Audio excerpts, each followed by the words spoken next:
Hey guys, Sew Heidi here. I know you're used to seeing tutorials on my channel, which is why I wanted to introduce you to this new content. It's the Successful Fashion Designer podcast, and you'll see it here on the YouTube channel every Monday. If you want to subscribe in iTunes, you can click the link on the video that comes up right now. Otherwise, I wanted to make sure to give you all my amazing content in one spot right here on YouTube. Sound good? Great. Now on to the interview.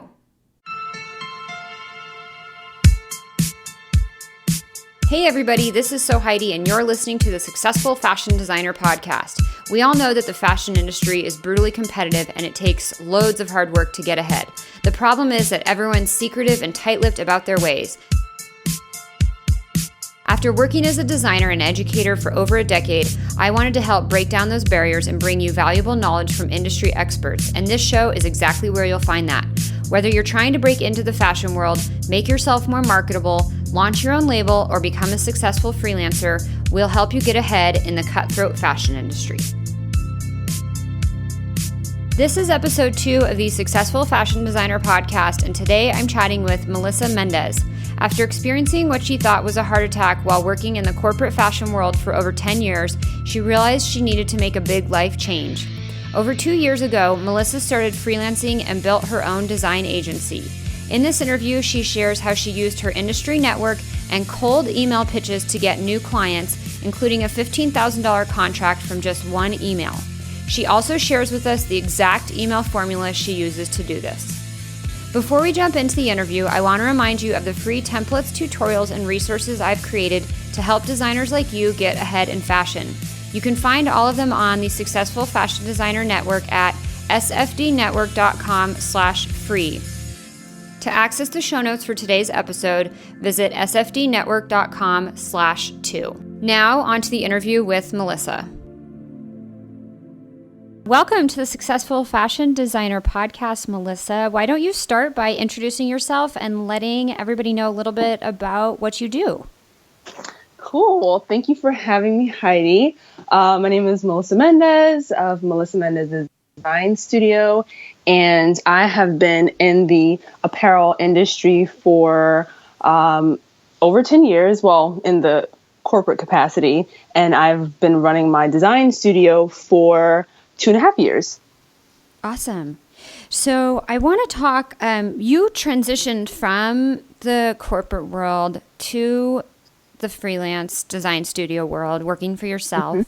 Mm-hmm. So I definitely want to dive into that. But before we get into that, let's talk a little bit more about the beginning of your career and how you even got started in the first place. So you went to FIT, is that correct? Yes, I did go to FIT. And I also studied fine arts at Parsons for probably about 2 years. Okay, cool. And so from FIT, what was your transition like from school into the corporate world? How did all that go down? How did you land your first job? How did you kind of get your foot in the door somewhere and get started? Well, I'm a bit of a type A personality, semi-embarrassed to admit that. But FIT was like my first choice in schools. And when I got accepted, I was super excited. So I did 4 years as I studied production management at FIT, and I think I landed my first job still in school. Oh, wow. So I graduated, and I think like the next week I was working. So much for taking a year off and traveling. But I just went directly into the corporate world. And if anybody knows FIT, they have a great alumni and faculty that really helps you to land your first job. Awesome. And so it was really through your network and your contacts through the educational infrastructure that got your foot in the door at your first opportunity. Absolutely. Okay, cool. And so so you spent 10 years in the corporate world, and was that all within one company? Oh, no. So tell us a little companies. Tell us a little bit about that journey and sort of how you went from one thing to the next throughout those 10 years and what that was like. Right. Okay. So, as I mentioned, I studied production management. So my first gig out of college was as an assistant production manager. And that lasted all of 6 months. it was a very fast paced, very high stress position, and very different from a school setting. And from there, I felt like I wanted to be a little bit more creative. So I transitioned from being a production manager to a technical designer. And I spent probably close to 8 years as a TD, a technical designer, throughout the apparel industry at various companies and dealing with various categories such as children's apparel, women's apparel, ready to wear, cut and sew, and even some evening wear as well.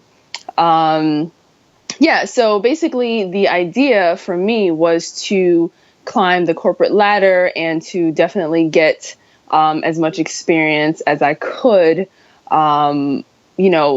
amongst the different categories and different businesses, companies that were out there.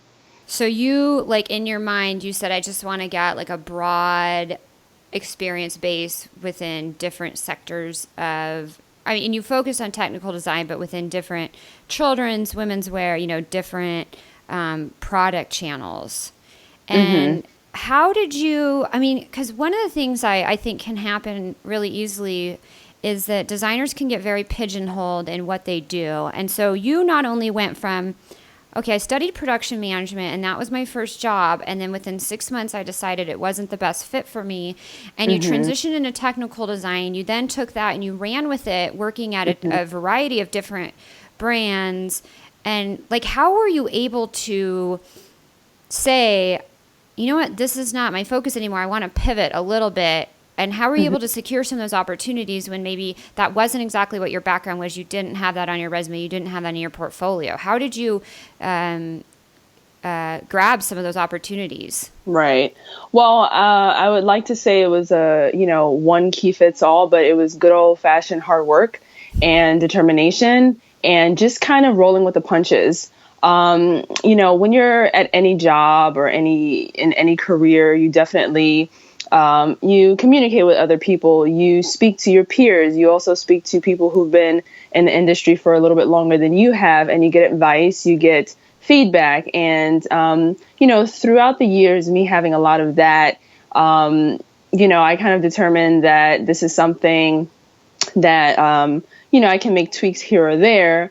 And as far as leaving production and going into tech design, I think it was really just following my heart and knowing that I wanted to do something a little bit more hands-on, even though technical design is very involved with computers and now with the industry moving forward. I mean, everything is just digital, from pattern making to grading, everything. But at the time, technical design, you were dealing with materials a little bit more. And this was going back 10 years ago, well, a little bit more than 10 years. When I first started, you were dealing with patterns. I was at, the pattern maker's table with these 60-year-old men and women who've been doing it for 40 years, So it was really hands-on. And at the time, I felt like that was where my heart was drawing me to. So I think that's how I got to that point in my career.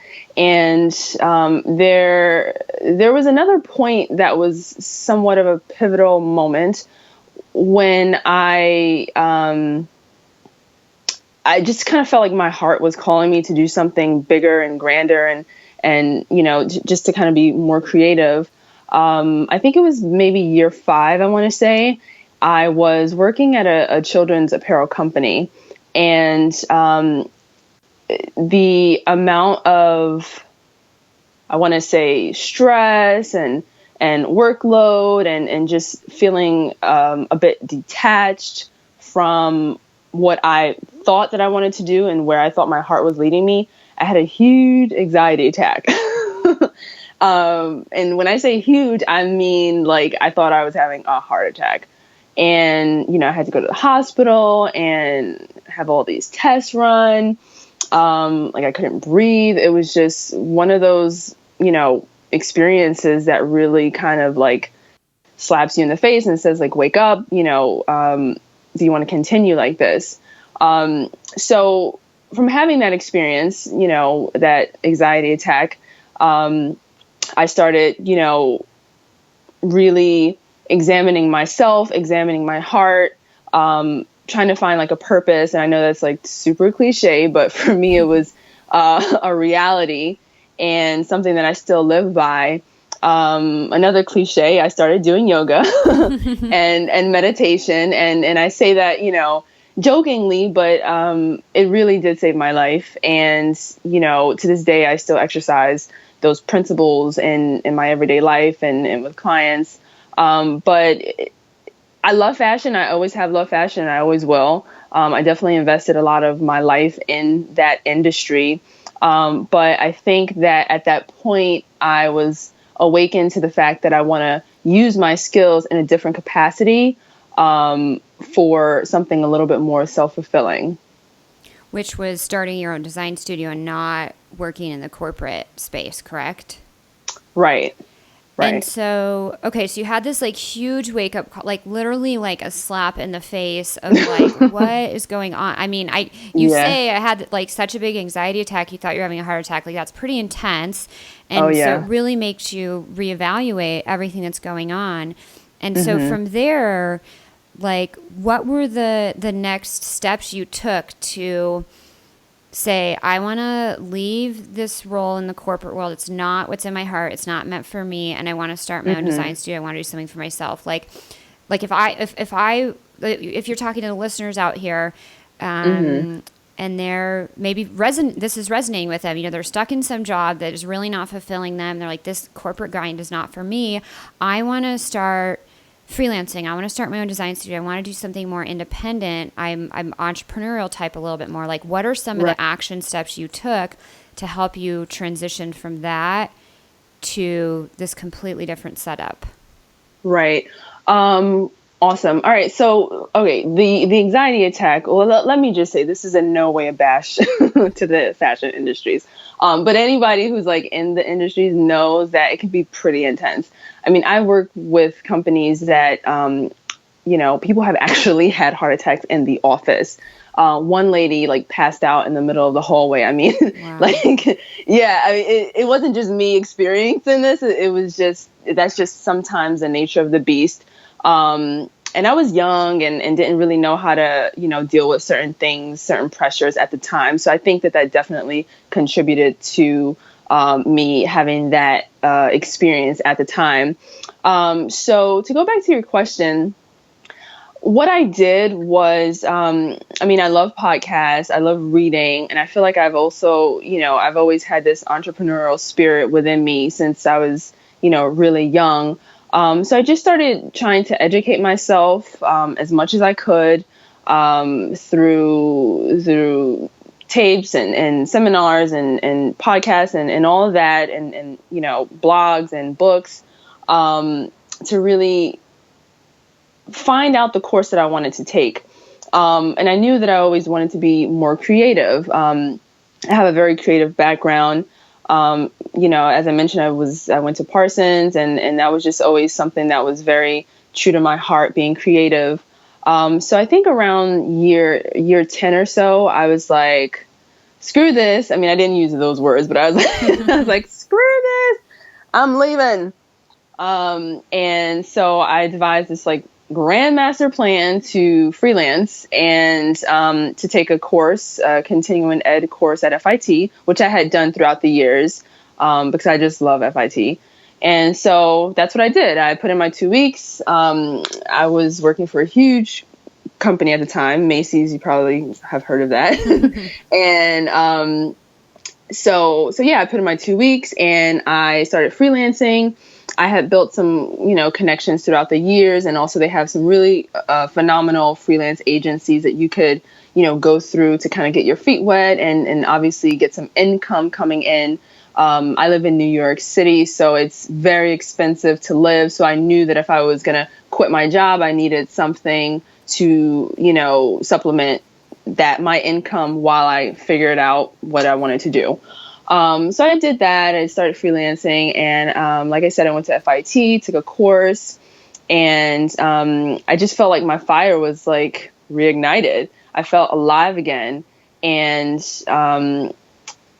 a part of me, having experienced some things that I experienced in the industry, I was like, well, do I want to stay? Do I want to just, completely do something different? And, sometimes the universe or God or whatever it is you want to call it has a way of really reminding you of who you are. So to really make a long story short, I was at the end of my course at FIT, and I received an email from a woman who was starting an apparel company, and she saw some information about me online. And she's like, you have extensive experience. Would you mind helping me, as a coach or a consultant to really get my brand off the floor? And I was like, what? I was like, who is this woman? Is this like a scam? Like, I almost didn't believe it. And so we communicated back and forth for about a week or two, and signed a contract. And that was my first client. Wow. I didn't have a website up. I didn't have social media. I didn't have anything. And that first contract was like between $4,000 and $5,000. And it was amazing. Her line is doing very well today. And that kind of sparked within me the idea that I could start something. I didn't know what to call it at the time, but I was like, oh, well, I could, share my experience with startup apparel companies, help them get their lines off the ground, whether it's through production, through design development, through coaching, business plan, whatever. I can use all those skills that I had learned and implement it throughout my career and share them with these startup companies, and, maybe I can start something. Yeah. And so that's how I started. And I think I spent like $200 on my website and all of that. And from there, I just started getting more clients, and that's how my design studio was born, like literally from that email. So wait, how did she find you? You said you didn't have a website or no social media. Like it sounds like it kind of literally fell in your lap, but it came. How did she get in touch with you?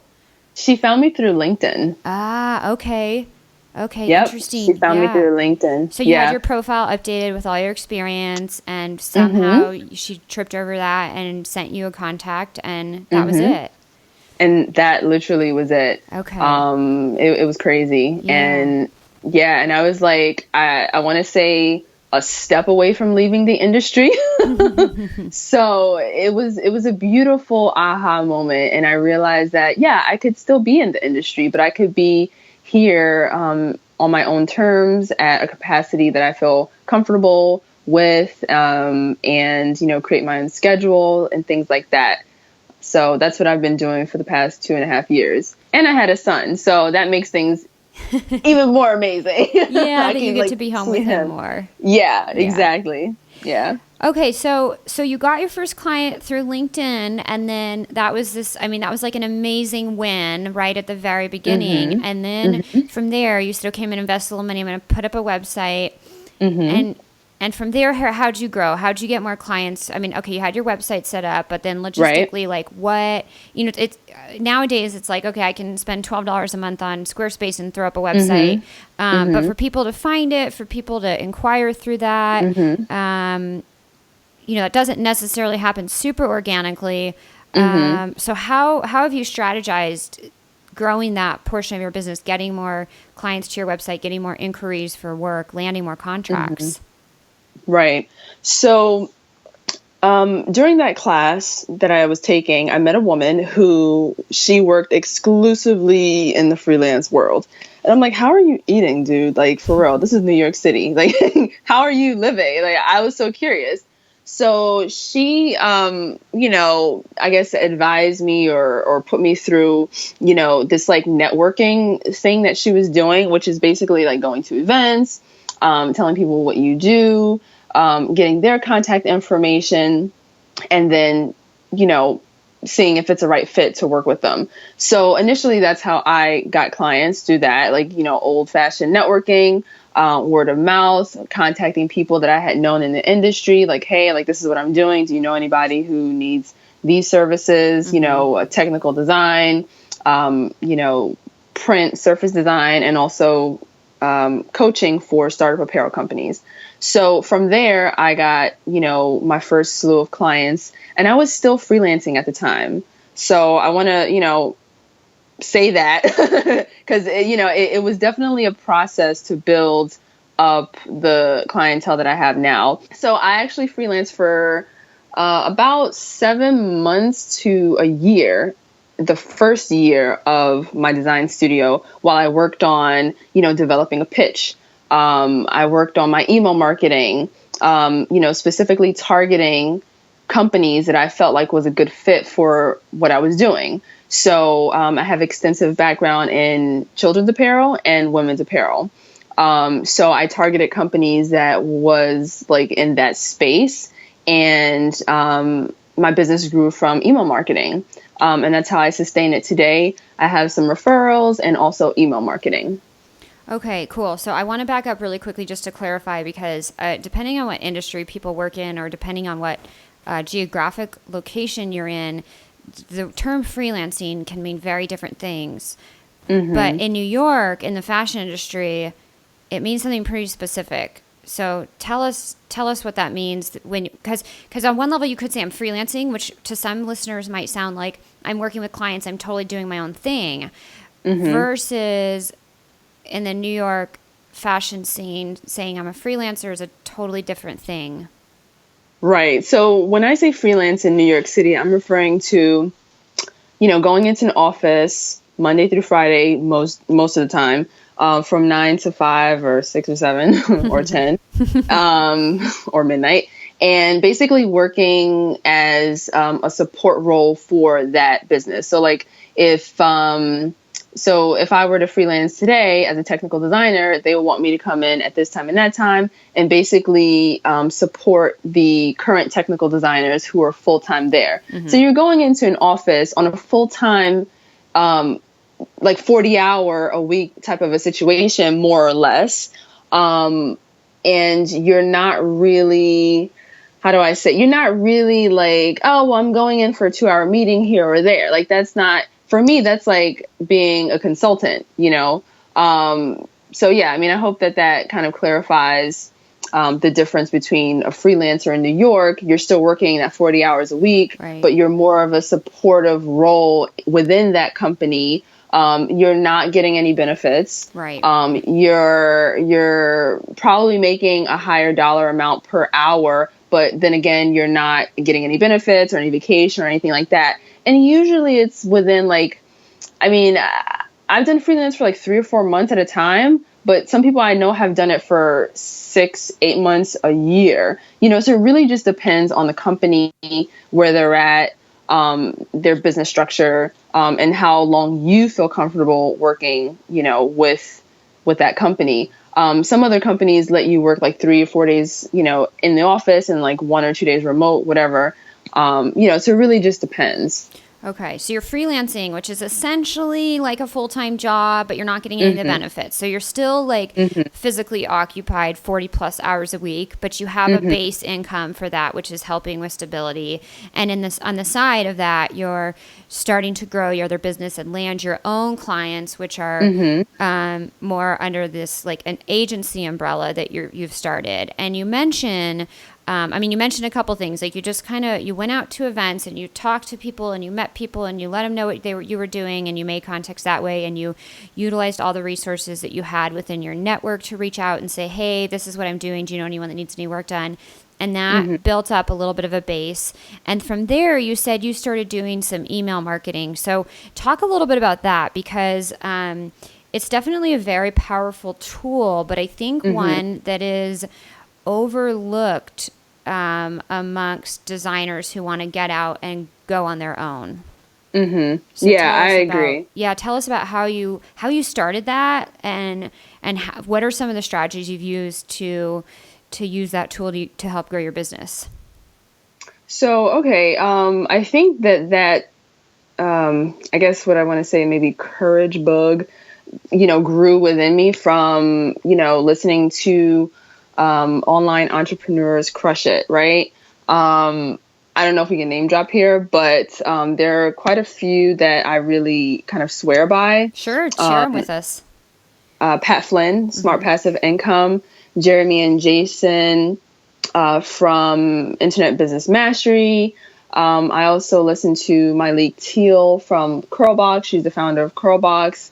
I mean, Gary V, like just so many people that are just going crazy. Like they're just doing amazing right now. And so I would say probably more from Pat Flynn and Jeremy and Jason from Internet Business Mastery. They really, like their interviews, the people that they were interviewing on their podcast, they were just like email marketing. And I'm just like, why would I randomly email somebody, and say, well, I offer this service and, do you need it? And this is how much I charge.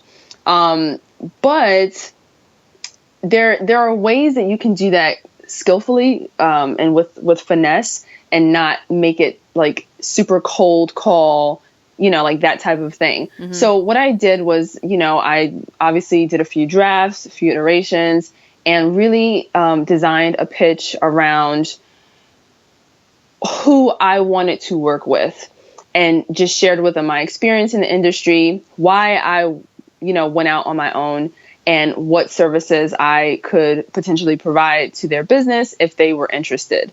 So I crafted this pitch, and I, researched some companies that I thought were interesting, and then I just sent them an email. So part of that was becoming educated from podcasts. A part of that might be me being a New Yorker and just being like, well, what am I going to lose? They're just not going to open up the email and, call it a day, move on, and I think another part of that was just being bold and brave. Sometimes when you start a business, you don't know if it's going to succeed. This is actually my second business. My first business was a soy candle company, which I kind of did like on a part-time basis throughout my career in corporate apparel, corporate fashion. And I learned a lot of lessons from that business. I also learned when to let things go, which is a beautiful lesson. Like, I feel like everyone is so afraid. Oh my God, if my business doesn't succeed, like I'm a failure. This is the worst thing ever. No, it really, like, if you fail at something, that's the best lesson. And it's so humbling. And for me, it just taught me to just strive for higher things, for better things, to make improvements when I needed to. And actually my candle business was doing very well. And it was not, I guess failing by, what people might consider failing. I was bringing in income. But I think that one of the things that stopped me from continuing on was when I got pregnant. I just knew that I didn't want to continue making the candles and going to the trade shows and all of that. So that kind of played a huge part. And then I guess the call of fashion or that side of me was still very much alive. So I just, decided to start my design studio. But definitely what I would say to anyone out there who has either had a business or is wanting to start a business, just do it. Just do it. It might fail. I know this is like cliche. This is not, cliche, but this is taboo to say, start something, but it might fail. But if you think about it, we all start things that have the potential to fail, whether it's a relationship, marriage, whether you're going to start a meal tonight. You don't know if you're going to burn that meal, but you're going to cook it, right? Just go ahead and get it done and hope for the best.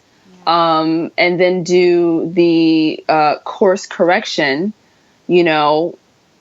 as you see fit. And that's pretty much how I live my life. I work hard. I do what I need to do. I become educated. I talk to people, all that jazz. And I make course corrections when I need to. And I don't think twice about it because I'm human. I'm not perfect. And nobody is. But there are so many imperfect people out here crushing it. So why can't I? That's great. I love your attitude. It's great. I actually have a quote on my as a sticker on my computer. It says, "Doubt kills more dreams than failure ever will." And speaking of yoga, I also am a big yogi. But Nice. one of my yoga teachers said that in class, and it really resonated with me. And it's doubting that you could do something and not doing it is definitely going to kill the dream. But failing is not going to kill it. It just means, like you said, you have to course correct. You have to figure out, why didn't that work? How can I do it better, different next time, to figure out a way that works. Right. So I love this because you went like outside of the fashion space. You went into more like business strategy space, and you listed off a couple podcasts, and I'll list those in the show notes so everybody can take a look at those that you went to for strategy of how to do this. And you crafted this email pitch, and then you started sending it out. Would you be willing to like share it? And we don't have to share it right now on the show, unless you can unless you can kind of tout it off to me, and if you know it well enough to just say it. But if you could like either give us an example of that, or a little structure of like how you fill that email pitch in that we could share in the show notes, that would be a phenomenal resource for the listeners. Yeah, sure. Because I think that's something that's really scary for people, is it's like, what am I just like emailing this company blindly? Like, they don't have a job posting. Like, how do I know if they need my work? And there's some strategies you can go about to figure out what they might need your support with, and how to actually position yourself when you present yourself to them. And I'll actually go back to the email. You sent me an email asking to be on the show. And it was crafted in such, I mean, I get a lot of emails asking for various things, and I don't have the time or the capacity to reply to all of them. And some of them are outlined and presented in a much better way than others. And yours was presented in a way you write out, showed me what value you could offer my listeners, and why you had the authority to do this, and what you brought to the table. And I could tell by reading that like, you've done your homework, and you knew what to say that would grab my attention. And so I can only imagine you're doing the same thing with these clients, which is how you're landing some of these jobs. So it's such a weird space for a lot of people. So I'd love if you could share some of that. I don't know if you could talk about it off the top of your head right now, or if we can just share it in the show notes. Yeah, sure. I can definitely talk about it off the top of my head. But first, thank you for that compliment. I've actually gotten a lot of compliments on my pitch, which I was like, what? Because sometimes you like do something and like you give it your all, but then you're like, I don't know if this is gonna be the thing, But again, like, just do your homework, be true to yourself. And I feel like when the right thing is meant to happen, it will happen. And I have been known to email people once a month, until I hear back from them, whether it is, no, I'm not interested, whether it's, yes, I want to work with you next week or next month or whatever.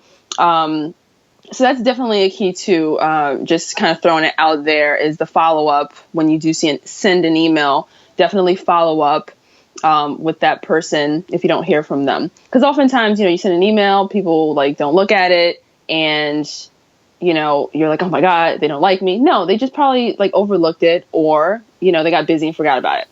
All right, cool. So my email pitch, basically, what I have found is that within my space, I definitely target women's apparel and children's apparel. I find that being straightforward is my key. I know it's not for everybody. I know like some of these, internet ninjas have, catchy titles and all of that. I don't. I just get straight to the point. Like, these are my services. And, this is what I offer. So basically I start by saying, hi, so-and-so, whether I have the contact person, you can easily find that online, or the brand name, you can find that online as well. I like to send intentional pitches, which means that I basically do a little bit of research on the company first. And I, know what their style is. Like, I know if they're trendy, if they're more classic, what is their thing? And I always include a compliment in the pitch. I think flattery goes a long way. Obviously, you want to be genuine about your flattery. It's not, being fake or being or lying or anything like that. Like, I usually say, hey, like, I really love your, 2017 collection, your floral print. I think it speaks to femininity, blah, blah, blah. And then I say, I've been following you. I've been looking at your work for 2 weeks, 2 months, a year, whatever it was that I did my, research, whatever that duration of time was. And then from there, I tell them a little bit about myself, my experience, and I include, some strengths within my, I guess, experience, things that I do well, things that I've been doing for a while, technical design, prints, production, etc. And then, sometimes I include, articles that may have featured me in the past. That always is good to include because it kind of validates who you are. As a professional, people want to know that you know what you're doing. And obviously that could be put on your testimonial page. But if the person doesn't have time to really go to your website at the moment, you can just include a quick little link and they can say, oh, well, this person was featured on this blog or this, write up, whatever. And then, I just kind of always close it with a call to action, which basically is inviting them to follow up or get back to me if they're interested. So that's the general format of my pitches. I'll definitely give you, like the more, maybe like a template or something like that, or refer you back to my site where I'll put it. So people can kind of like go on and check it out. But that's pretty much it. And it's definitely customizable. I would recommend that you customize it to, say 20 people that you really want to get in touch with. And when you do that, you definitely increase your odds of hearing back from that business. Again, follow up is key. Never be too ashamed or embarrassed to do so. Like I said, I've done it, once a month, you know what I mean? But you can do it once every 2 months or every 3 months, whatever you feel comfortable with. And you'll definitely see at least one person respond back to you. And sometimes that's all you need. Like, yeah. I remember one year, was it my first year or second year? I'm not sure. But one year, I sent out all my pitches and I got a reply. And one client, I made like $15,000. Oh my God, that's amazing. Yeah, so this stuff works. And, just be confident in who you are. We all face like that imposter syndrome. Like, oh my God, like I may not be good enough or whatever. But what I like to say is, definitely rise to the occasion. If you don't know something, seek advice. Like if you know someone else in the industry that might know that thing, call them up, send them an email. Like don't be too, prideful, whatever, to ask questions. And you'll knock that project out of the park. I love that. A couple things that you said that are just awesome is, well, first of all, is the realization that maybe only out of those 20 pitches you send out, you could land one, and that's amazing. You don't need 15 of them. You don't need a really high conversion rate. Maybe you do get 3 out of 20 or 5 out of 20, but sometimes just that one is what you need right in that moment. And that's phenomenal. Congratulations on that huge success with that big contract.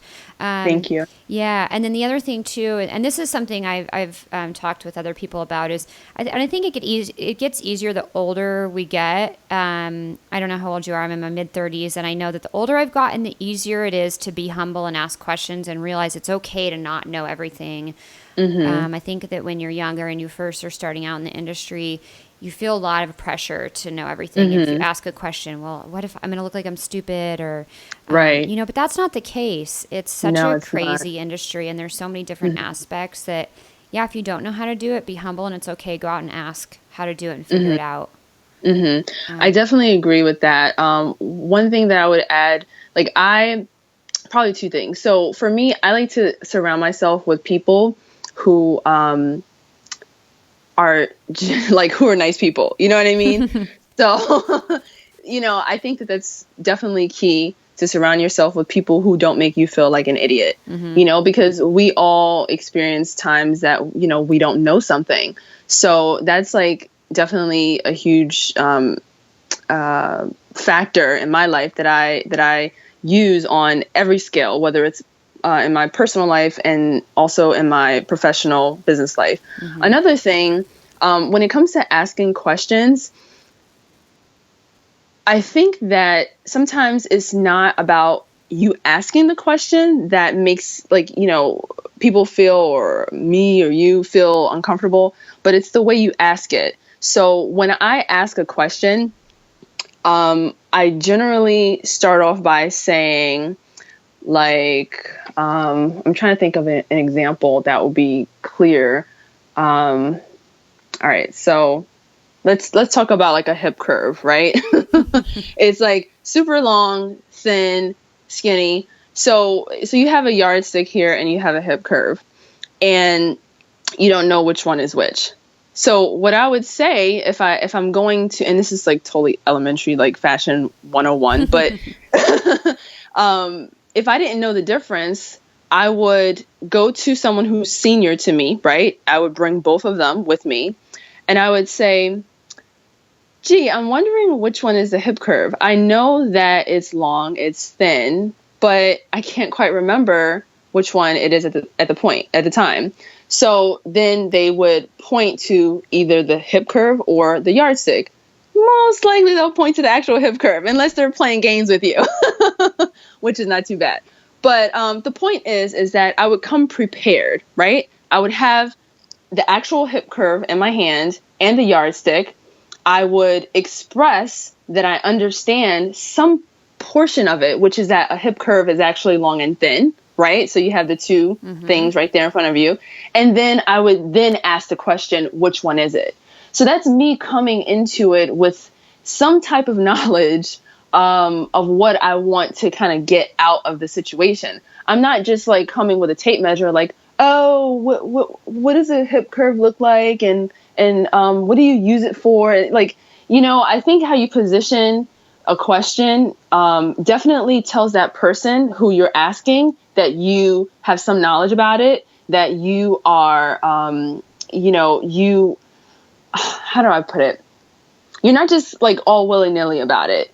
If that makes any sense at all. It actually makes a tremendous amount of sense. And what I kind of like, what I can relate it back to is, I think you can relate it all the way to when you're working with your clients and doing the research first. So it's not just, if you're asking a question from somebody to try to learn something, it's not just you asking the question and you expecting them to do all the work and just to deliver it to you on a silver platter. You did you did as much research as you could to get as far as you could, and you presented it to them and you showed, listen, I've spent a little time on this. And obviously with your example, you could have Googled it and you could have gotten the answer. But if it were something a little bit more like of a subjective type of question that you really couldn't maybe find the answer on the internet, or you found mixed reviews, but you could go to them and you say, you know what, I did some research on this and I read a little bit. Some people are saying this and some people are saying that.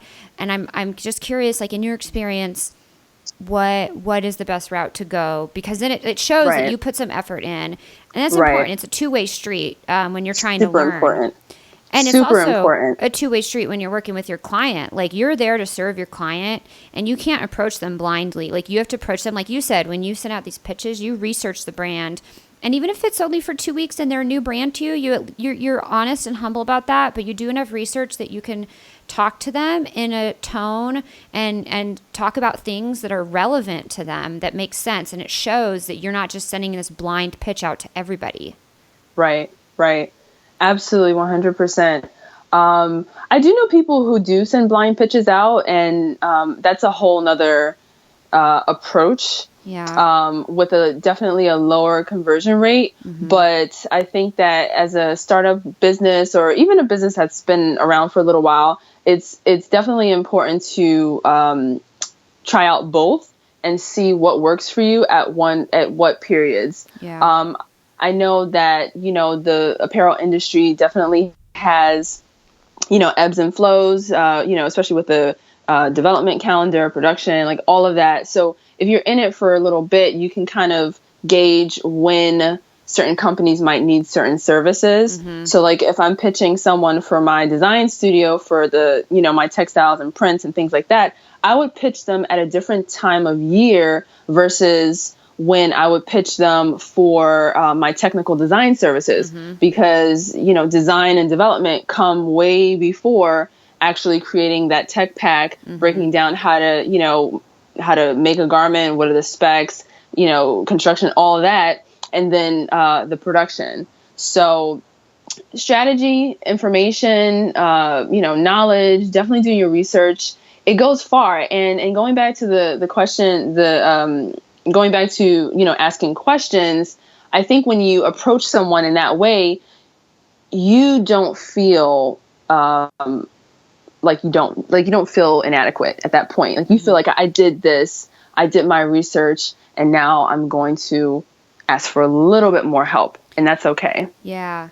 It's, I'll make one more comparison, then I want to move on. I have another question. But I get a lot of emails in my inbox that ask me 1-sentence questions about how to do something that I have a tutorial on my site. And if you Googled one keyword, or I'm sorry, if you searched one keyword using the search on my site, you would have found it in like 0.2 seconds. And those emails drive me nuts because I'm like, you didn't even take the effort to do this little bit of work. Now, then I get other emails where people ask a very well thorough thought out question. They say, hey, I watched all 3 of your tutorials on A, B, and C, but I couldn't figure out how to do X, Y, and Z. I searched, I didn't see anything, could you give me some tips on that, or could you add that to your video list? And those emails I love getting. So, and that doesn't take that much more work. No, it doesn't. But it really doesn't. It goes so far in whatever you're doing when you're trying to approach someone cold, meaning you don't have a prior relationship, you didn't get an introduction. So I love that. So I want to go back to, you had that one email, you sent out roughly 20 pitches, you closed one deal for $15,000, and you don't have to talk specific numbers, but like, how do you price your projects? Do you charge by the hour? Do you charge by project? Does it depend? Because this is a question a lot of designers have. And I think most designers that I've talked to in this space tend to undercharge. So talk to us a little bit about your pricing structure and strategy and how that works for you. Okay, sure. Well, when I first started out, I definitely charged hourly because I didn't really know what to charge. What I went off of, which was the standard New York City freelance rate per hour. That was what I generally charged. Now I charge things, it really does depend on the project. I charge per project. So I get details from, my client. What is it that they're asking for? So for instance, if they need help with 20 silhouettes, I'm not going to charge them the same price as someone who needs 40 silhouettes. So I need to get a project breakdown first before I quote them. So that's one way. Another way, I do still charge hourly, and I know some people are like, "Oh my God, why do you charge hourly?" But no, this is the thing. I've learned my lesson. If I charge hourly, which is a rare occasion, I have a base set of hours that I'm working. So if I'm just going to throw a random number out here. This is not what I charge, but let's say I charge, $70 per hour. My minimum, in a hypothetical world would be 10 hours or 20 hours, whatever. So they know going into this project that I'm not going to get paid for less than 10 hours or 20 hours, whatever the agreement is based off of what they want. Okay.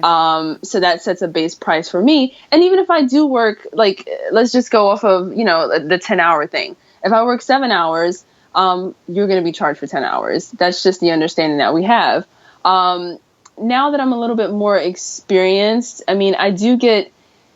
I wouldn't say that one glove fits all. And I don't want to give that impression at all, because especially starting out, like, you want to get gigs where you can. And I do think it's important to get different types of clients and projects, because you really start to develop an understanding of who you want to work with, how you like to work, what are you comfortable with charging, and that could be based off of your location. If you live in New York, obviously you're going to charge more than if you live in maybe Florida or something like that, where the cost of living is not as much as New York. And also most of the times clients are not going to be willing to pay New York prices. Mm-hmm. That's just the reality of the situation. So definitely get your experience, start off with the hourly, see if that works for you. I would recommend, if you do hourly, to have a base set of hours, 5 hours, 10 hours, 20 hours, whatever it is you feel comfortable with based off of that project. Mm-hmm. And then once you kind of get into the flow of things, you develop an understanding of how long it takes you to do this, how long it takes you to do that. And then you can create packages around that. If you're going to be traveling on site to some meetings, you might want to throw in a few, extra. You might want to invoice for that. So it really does depend on your situation. It's not a one glove fits all. I still do hourly, and I also do project based as well. Mm-hmm. That's great. So much great advice in there. I love the idea of sort of coming to a mutual agreement on the minimum number of hours for that project. That way, as a entrepreneur, as a business owner, you have a base idea of what you can get out of that project at a minimum. Right. And it helps you plan a little bit. It does. But, again, like if you're you've been doing this for 10 years or whatever, charging hourly for maybe a larger scale project might not work for you. Right. Because if you're charging $60 an hour and you're super fast at drawing CADs, then you're really cheating yourself at the end. So that's what I mean when I say it's definitely a case by case based off of your level of experience and whatever the project is, the details of the actual project. Yeah, that's something I say a lot too is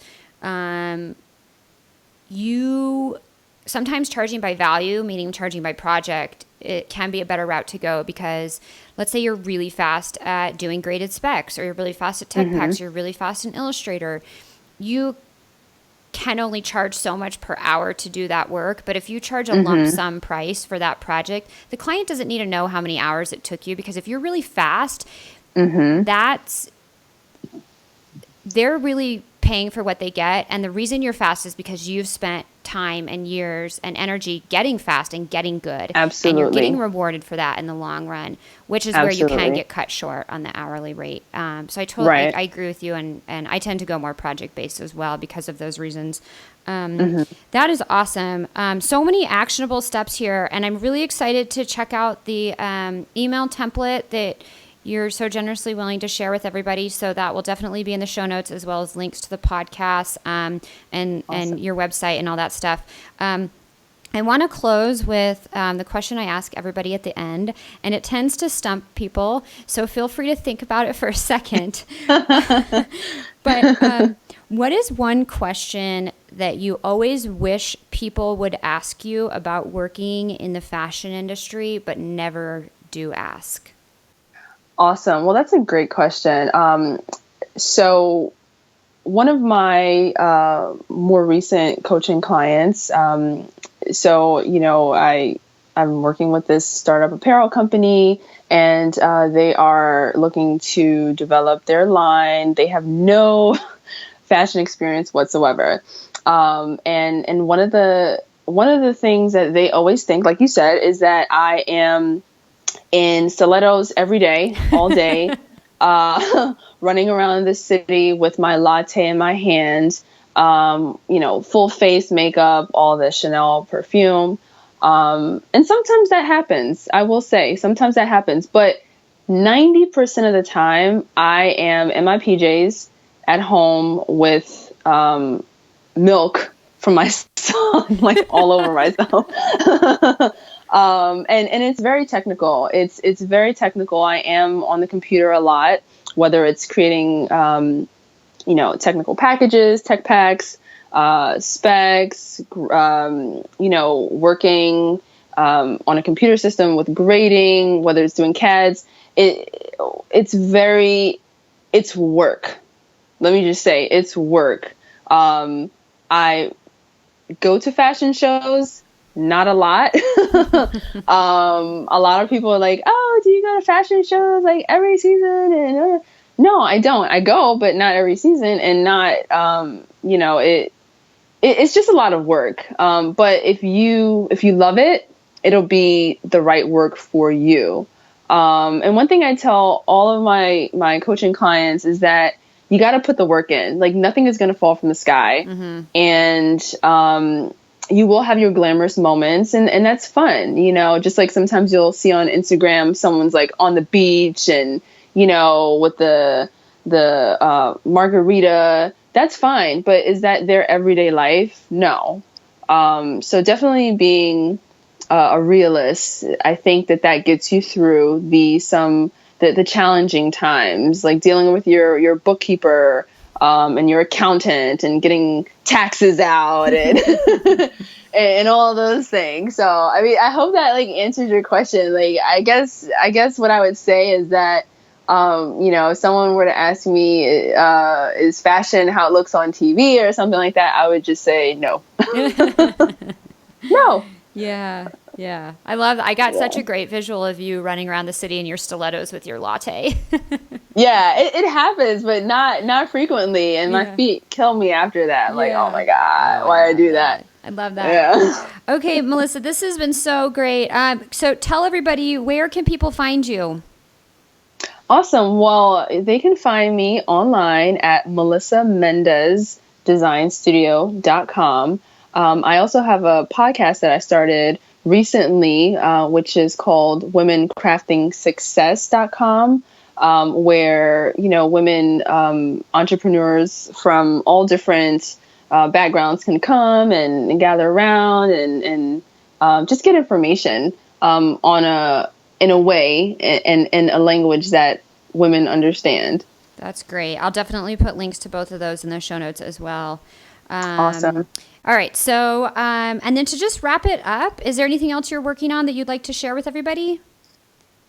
Yeah, awesome. Well, I am working on coaching startup apparel companies. Through my design studio, I've worked with a lot of corporate clients, but in a different setting, me being a consultant, and some startup companies. And what I really learned is that there are a lot of small brands out there that don't know where to start. They have no idea about the apparel industry, and they're really hungry for advice. So I have kind of expanded my brand to helping individuals who are looking to start women's apparel, children's apparel, and just need knowledge about it. And so you could just head to my website and check that out. Perhaps we can schedule a quick 15-minute chat and see if we're a right fit for each other, or just kind of hang out. Yeah. Awesome. I love that.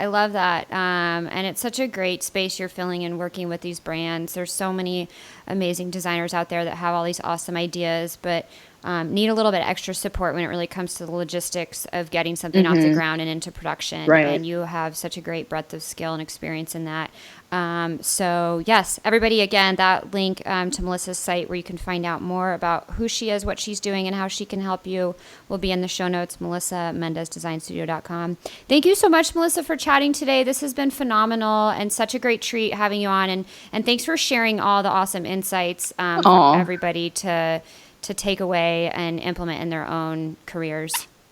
Awesome. Thank you so much, Heidi, for having me. It's been a pleasure. Thank you for listening to episode 2 of the Successful Fashion Designer podcast. If you'd like to learn more about any of the resources mentioned in this episode, visit the show notes at sfdnetwork.com/2. And since you made it this far, you must have liked the episode. If you can take 60 seconds to leave a review on iTunes, it helps the show a lot and makes the podcast easier for people to discover. It's super easy to do, and I'd really appreciate it. Visit sfdnetwork.com/review to leave your rating. And thanks for your support and help.